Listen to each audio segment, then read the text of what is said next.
The crack of a gunshot split the air as Florence Lawrence ducked behind a barrel outside the Sweetwater Saloon, clutching her meager belongings to her chest.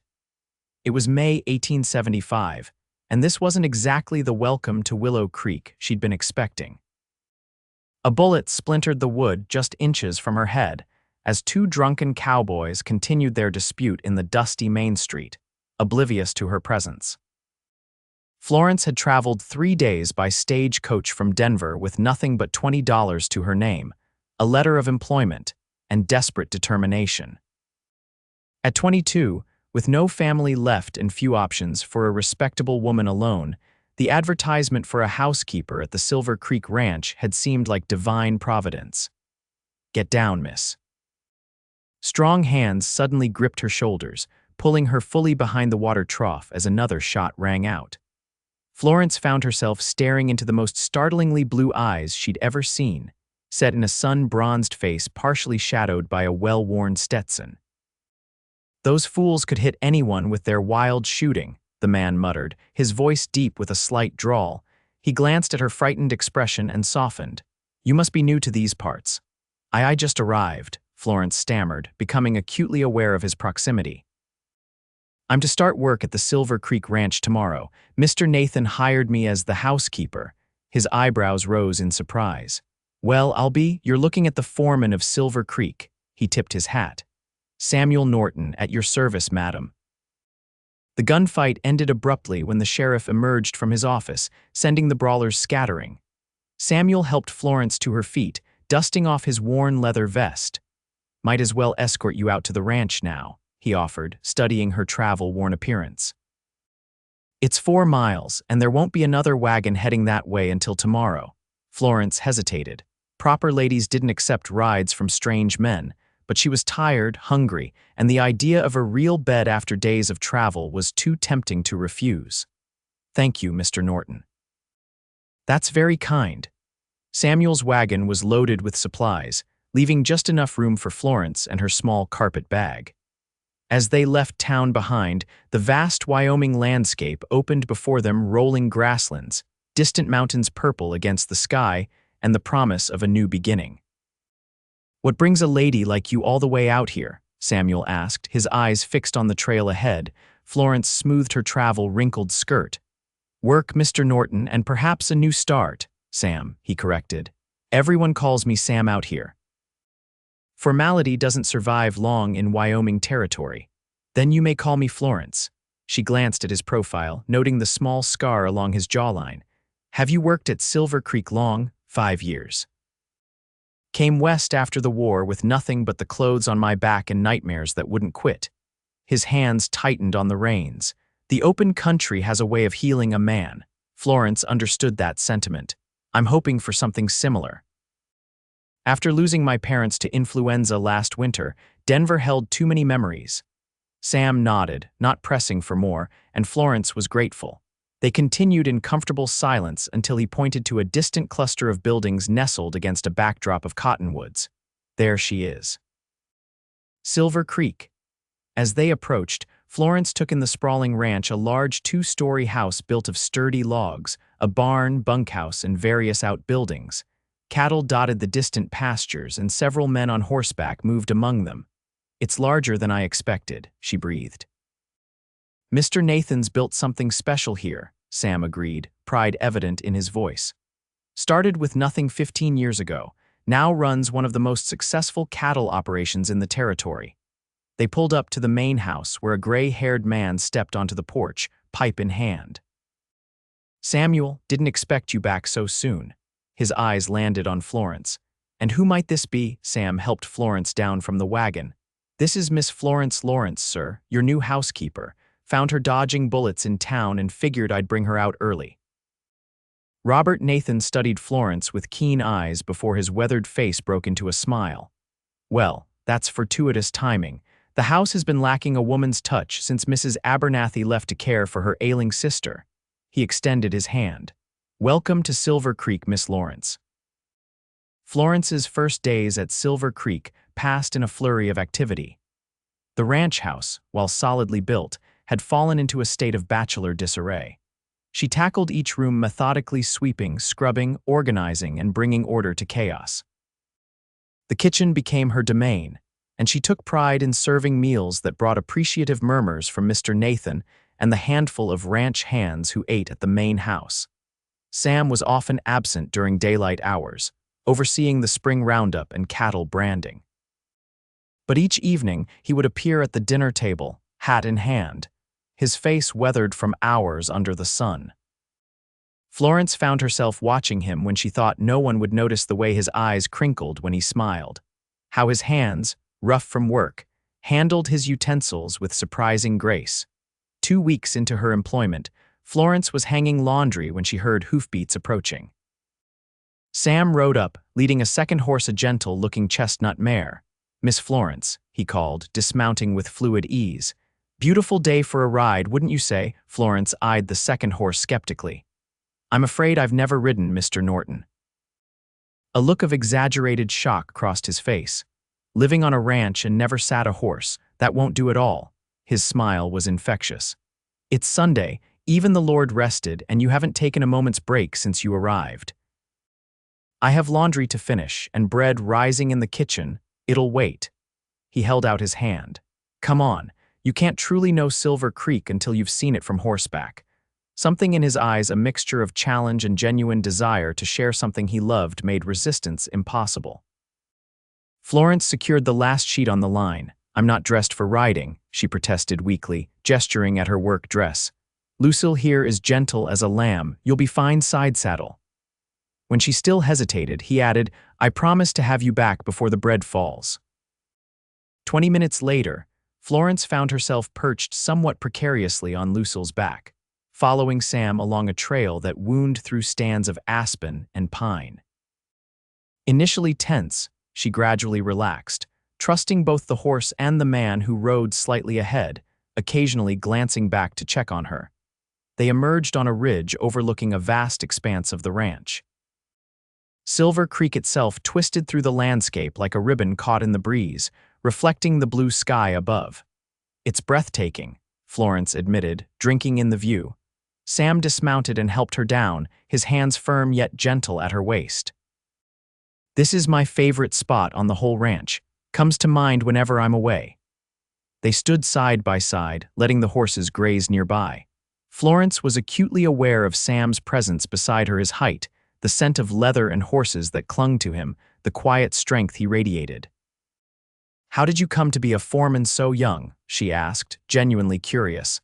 Sam couldn't be more than 28 or 29. "Stubborn determination," he chuckled, "and being in the right place at the right time." Mr. Nathan's son was supposed to take over operations, but he chose law school back east instead. "I worked twice as hard as any man here, learned everything I could." He shrugged modestly. "Mr. Nathan saw something in me, I suppose. He's a good judge of character then." The words slipped out before Florence could temper them. Sam's eyes met hers, and something passed between them, something new and unspoken. He cleared his throat and looked away first. "What about you? You're not what I expected when Mr. Nathan said he'd hired a housekeeper." "Oh. And what did you expect? Someone older, less?" He gestured vaguely, searching for words. "Educated," Florence supplied. "My father was a teacher. He insisted I learn everything a proper young lady should, then added mathematics, literature, and even some Latin." "And yet you're keeping house on a cattle ranch in Wyoming territory." There was no judgment in his voice, only curiosity. Florence sighed, looking out over the landscape. "Education doesn't feed you when your parents die and leave nothing but debts." "I considered teaching, but the school board in Denver made it clear they preferred their female teachers to be spinsters devoted only to their pupils." She smoothed her skirt. "Housekeeping uses at least some of my skills, and I needed to leave, start fresh." Sam nodded, understanding in his eyes. "Silver Creek has a way of healing broken parts. At least it did for me." That Sunday ride became the first of many. Each week, weather permitting, Sam would appear with the horses, and Florence would set aside her duties for a few precious hours of freedom. He showed her hidden waterfalls, meadows bursting with wildflowers, and ancient cottonwoods where generations of cowboys had carved their initials. As spring blossomed into summer, Florence found herself watching the trail for Sam's return whenever he was away on ranch business. The fluttering in her stomach when he smiled at her could no longer be dismissed as simple friendship. One sweltering July evening, Florence was preparing dinner when Mr. Nathan entered the kitchen, his expression serious. "Miss Lawrence, might I have a word?" Florence wiped her hands on her apron, a thread of worry weaving through her. "Of course, sir. Is something wrong with the meals?" "No, no," he waved away her concern. "Your cooking is finer than any cafe in Cheyenne." He settled at the kitchen table. "It's about Samuel." Florence felt heat rise in her cheeks. "Mr. Norton. I've known that boy since he rode up looking like death warmed over after the war, watched him build himself back up, become the finest ranch hand and then foreman I've ever had." Nathan tamped tobacco into his pipe. "In 5 years, I've never seen him smile as much as he has these past 3 months, never seen him fuss over his appearance before Sunday rides." Florence stared at the dough she'd been kneading, unsure how to respond. "I'm not blind, Miss Lawrence, nor am I opposed to what's growing between you." He struck a match, the sulfur smell sharp in the kitchen. "But Samuel has a proud streak wide as the Platte River. He won't court you properly while you're both under my employ. He'd see it as taking advantage." "Sir, just listen. Silver Creek needs Sam, and I believe he needs Silver Creek. And perhaps something more now." Nathan puffed his pipe thoughtfully. "The old Pearson place adjoining our north pasture, I've purchased it. It's a small homestead, needs work, but the house is sound. I'm signing it over to Samuel next month as a bonus for his years of service." Florence's hands stilled. "That's very generous, sir. I never had sons who wanted to ranch. Samuel's the closest thing to it." He fixed her with a knowing look. "A man with his own land might feel worthy of courting a fine woman. That's all I'll say on the matter." Before Florence could formulate a response, the kitchen door swung open and Sam entered, trail dust clinging to his clothes, his expression grave. "Mr. Nathan, we've got trouble. Cattle missing from the North Range. Found tracks heading toward the Blackwater. Looks like rustlers." Nathan rose immediately. "How many head?" 20, maybe 30. Sam's eyes flicked briefly to Florence, concern evident. "They're armed. Jenkins spotted them and took a bullet in the shoulder before riding back," Florence gasped. He'll live," Sam assured her. "Doc Thompson's with him now." Nathan was already moving toward the door. "Gather the men. We ride in 20 minutes." The next hours passed in anxious tension. Florence tended to Jenkins, whose wound was painful but not life-threatening, then paced the house as darkness fell. Close to midnight, she heard riders returning. She rushed to the porch, lantern in hand, scanning the approaching men for Sam. He rode at the rear, his face grim in the lamplight. Florence's heart clenched at the dark stain on his sleeve. "You're hurt," she said as he dismounted. "Just a graze." He winced as he handed the reins to a stable boy. "We recovered most of the cattle. The rustlers fled when they realized they were outnumbered. Come inside. Let me tend to that arm." Sam followed her to the kitchen where Florence quickly gathered supplies. He sank into a chair, exhaustion evident in every line of his body. When he struggled to remove his shirt, she stepped forward. "Allow me." Her fingers worked the buttons with clinical efficiency, but her breath caught as she eased the fabric from his shoulders, revealing his muscled torso. The wound was indeed a graze, angry and red against his tanned skin, but not dangerously deep. Florence worked in silence, cleaning the wound with whiskey that made Sam hiss through clenched teeth, then applying a salve and bandaging his upper arm. She was acutely aware of his eyes on her face, of his warmth beneath her fingers. "Thank you," he murmured when she finished, his voice husky with something more than pain. "You should have let the doctor see this," she scolded gently. He had his hands full with Jenkins. Sam caught her wrist as she turned away. Florence, just her name, but the way he said it made her still. "I was afraid," he admitted, barely above a whisper. "When the shooting started, all I could think was that I might not make it back. That I might never tell you." The kitchen door swung open as Mr. Nathan entered, interrupting whatever Sam had been about to say. The moment shattered, Sam released her wrist and reached for his shirt. "Ah, good. Miss Lawrence has you patched up," Nathan observed. "Samuel, get some rest. We'll need to strengthen patrols for the next few weeks." Sam nodded, the professional foreman once more. "Yes, sir. First light tomorrow." As August ripened toward September, tensions along the ranch borders remained high. The rustlers had not returned, but rumors of trouble with a newly arrived outfit to the east kept the men vigilant. Sam had little time for Sunday rides, and Florence found herself missing their quiet conversations, the way his eyes crinkled when he laughed, the accidental brushes of his hand against hers. The promised deed to the Pearson place had been presented to Sam at a small gathering of the ranch hands. His shocked expression had given way to humble gratitude, and Florence had felt a flutter of hope when his eyes sought hers across the room. But in the weeks since, he'd been distant, consumed with ranch business and the responsibility of his new property. On a crisp September morning, Florence was gathering eggs in the henhouse when she heard footsteps behind her. Turning, she found Sam in the doorway, his Stetson in his hands. "Mr. Norton, I didn't expect you back until tonight. Finished early." He twisted the hat brim nervously. "Florence, I was hoping. That is, if you're not too busy, might you ride out with me this afternoon? There's something I'd like to show you." The familiar flutter returned to her stomach. "I'd like that very much."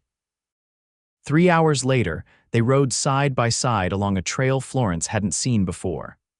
Sam was uncharacteristically quiet, answering her questions with distracted brevity. Just when she was beginning to worry, they crested a small rise, and a modest homestead came into view, a sturdy cabin nestled against a stand of pines, a small barn and a creek winding nearby. "The Pearson place," Florence said, recognizing it from Sam's descriptions. "My place now, though that still feels strange to say." Sam dismounted and helped her down. "I've been working on it whenever I can spare time from Silver Creek." He led her to the cabin, opening the door with a hint of nervousness. Inside, Florence found a simple but thoughtfully arranged home, a main room with a stone fireplace, a kitchen area with a new cast iron stove, and a door leading to what she assumed was a bedroom. Someone Sam, she realized, had recently swept the floors and placed wildflowers in a mason jar on the table. "It's lovely," she said sincerely. "It needs a woman's touch," Sam replied, then flushed. "That is, I mean," he took a deep breath. "Florence, I've not been good with words. Growing up poor in Kentucky, fighting in a war before I could properly shave, then drifting west, none of it taught me how to speak to a lady like you." Florence's heart began to race. "Sam, please let me finish while I have the courage." He moved closer, taking her hands in his calloused ones. "I never expected to find someone like you here, someone who reads Shakespeare but doesn't mind the dust and hard work of ranch life. Someone who makes me laugh and think and want to be better than I am." He swallowed hard. "I know I'm just a foreman with his own land now," she corrected softly. A smile tugged at his mouth. "Still, you deserve more than a rough cowboy with bad memories and simple dreams. What if those simple dreams are exactly what I want?" Florence stepped closer, emboldened by the naked emotion in his eyes. Sam's hands trembled slightly. "Florence Lawrence, I love you. Have since that first Sunday ride, maybe even before. I want to build a life here with you, if you'll have me." Joy bubbled up inside her, spilling over in a brilliant smile. "Samuel Norton, I believe I've been waiting for you to say those words for months now." His face lit with hope. "Is that a yes?" "It's a yes," she whispered, and then his lips were on hers, tentative at first, then with growing confidence as she responded. When they finally broke apart, Sam rested his forehead against hers. "I've been fixing this place up, hoping, but I was afraid to presume." "Is that why you've been so distant?" He nodded. "Wanted to prove I could offer you a proper home before speaking my heart, and Mr. Nathan's been giving me knowing looks that made me wonder if he'd object." Florence laughed. "He all but gave me his blessing weeks ago. I think he saw what was growing between us before we fully admitted it ourselves." The wedding took place in October, with the aspen trees blazing gold against the blue Wyoming sky. It was a simple affair at Silver Creek, with Mr. Nathan standing proudly as Sam's best man. Florence wore a new dress of deep blue ordered from Denver, with wildflowers in her hair instead of a fancy veil. Their first months as husband and wife passed in blissful discovery of each other, of their new life together, of the rhythms of their homestead while Sam continued his duties at Silver Creek. Florence planted a small garden, made curtains for the windows, and turned the cabin into a true home filled with books, music from her mother's old violin, and laughter. When spring returned to Wyoming, Florence discovered another blessing growing within her. She told Sam one evening as they sat on their porch watching the sunset paint the distant mountains. A baby. His voice cracked with emotion. "Are you certain?" "As certain as I can be," she confirmed, taking his hand and placing it on her still flat stomach. "Come February, there will be 3 of us." Sam swept her into his arms, his joy palpable. "I never thought I could be this happy," he confessed against her hair. "When I rode west after the war, I was just trying to outrun the nightmares. Never dreamed I'd find peace, land of my own, a woman to love. And now a child." As her pregnancy progressed, Florence continued managing their home while Sam split his time between Silver Creek and their expanding homestead. Mr. Nathan, delighted at the prospect of being an honorary grandfather, insisted Sam hire help to complete the cabin addition they'd started for the nursery. "Can't have my foreman's wife and child living in cramped quarters," he declared, sending over 2 of his best men to assist with the building. One snowy January afternoon, Florence was baking bread when she heard the now familiar rhythm of Sam's horse approaching. She wiped her hands and went to the window, surprised to see him returning so early and even more surprised to see a second horse in tow, carrying what appeared to be a crate. "What's all this?" she asked when he stamped the snow from his boots at the door. Sam's face was alight with boyish excitement. A gift from the men at Silver Creek. He gestured for her to follow him back outside where he carefully lifted the crate from the packhorse. Setting it down on their porch, he pried open the wooden slats to reveal a beautifully crafted cradle, its pine wood polished to a honey glow. "Oh, Sam," Florence breathed, touching the smooth wood. "It's beautiful. Jenkins carved it. Said he owed us for patching him up after the Rustler incident." Sam's pride was evident. "And look here." He pointed to a small silver plate fixed to the headboard, engraved with the words "Baby Norton, Silver Creek's newest cowhand." "They're already assuming it's a boy," Florence laughed, resting her hands on her rounded belly. "Boy or girl, this child will know horses and open skies," Sam promised, his arms encircling her from behind, "just like their mama and papa." February brought not only their child but a blizzard that howled across the plains for 3 days straight. Florence's labor began as the first snowflakes fell, sending Sam into a panic as he realized the doctor in town would never make it through the mounting storm. "Ride for Mrs. Callahan at the Peterson place," Florence directed through gritted teeth as another contraction gripped her. "She's midwifed half the babies in the county." Sam was torn between staying with his wife and seeking help. "I can't leave you, you must," Florence insisted. "There's time yet, but not enough for both of us to manage alone." With agonizing reluctance, Sam pressed a kiss to her forehead and rode out into the gathering storm. The hours that followed were the longest of Florence's life pain, intensifying as she paced their small cabin. Using techniques she'd read about in her mother's medical reference books, praying Sam would return with help. Just when she feared she could bear no more, the door burst open, bringing a swirl of snow and Sam supporting a bundled figure, Mrs. Callahan, red-faced and snow-covered but blessedly present. "Well now, looks like this little one's eager to meet the world," the midwife announced after examining Florence. "Good timing, Mr. Norton. Another hour in that storm and you'd have been delivering this baby yourself." What followed was a blur of pain, encouragement, and finally, miraculously, the indignant cry of new life. Florence collapsed against the pillows as Mrs. Callahan placed a tiny, red-faced infant in her arms. "A healthy daughter," the midwife announced. "And a fighter, too, coming into the world in such a storm." Sam stood transfixed at Florence's side, wonder and love transforming his features as he gazed at his wife and child. Tentatively, he reached out to touch the baby's tiny hand, which immediately curled around his finger with surprising strength. "She's perfect," he whispered, voice thick with emotion, "just like her mother."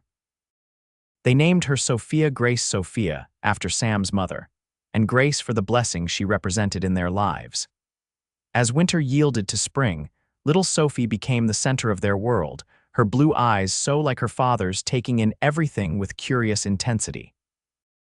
On a warm day in May, exactly 1 year after Florence had first arrived at Silver Creek, the little family rode to the ranch for a celebration. Mr. Nathan had insisted on hosting a christening party, inviting neighbors from miles around to welcome the newest addition to their community.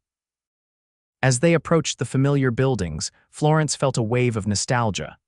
"Hard to believe it's been only a year," she mused, adjusting Sophie in her arms. "So much has changed." Sam, riding beside her with pride evident in his straight posture, nodded. "A year ago, I was a lonely cowboy with nothing but my job and my horse. And I was a desperate city girl with nowhere else to go," Florence added. Sam reached across to squeeze her hand. "Seems Silver Creek has a way of giving people exactly what they need, even when they don't know they're looking for it."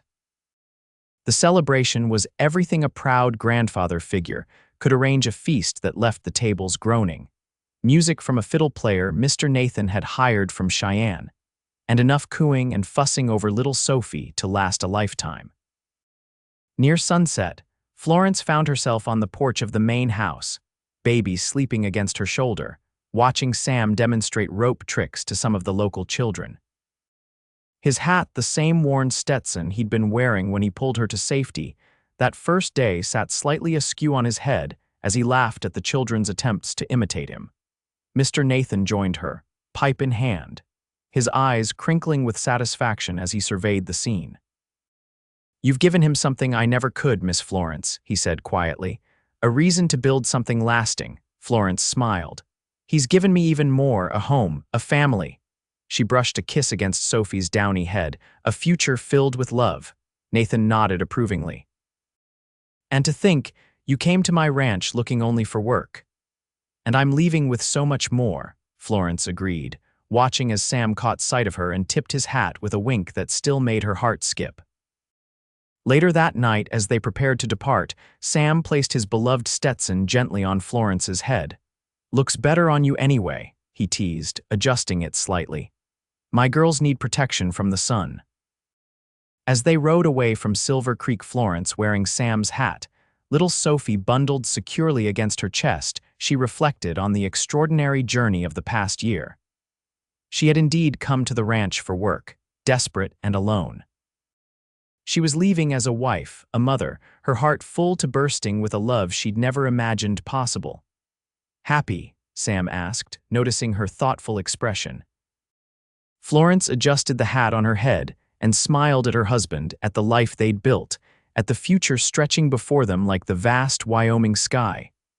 "More than I ever dreamed possible," she answered truthfully.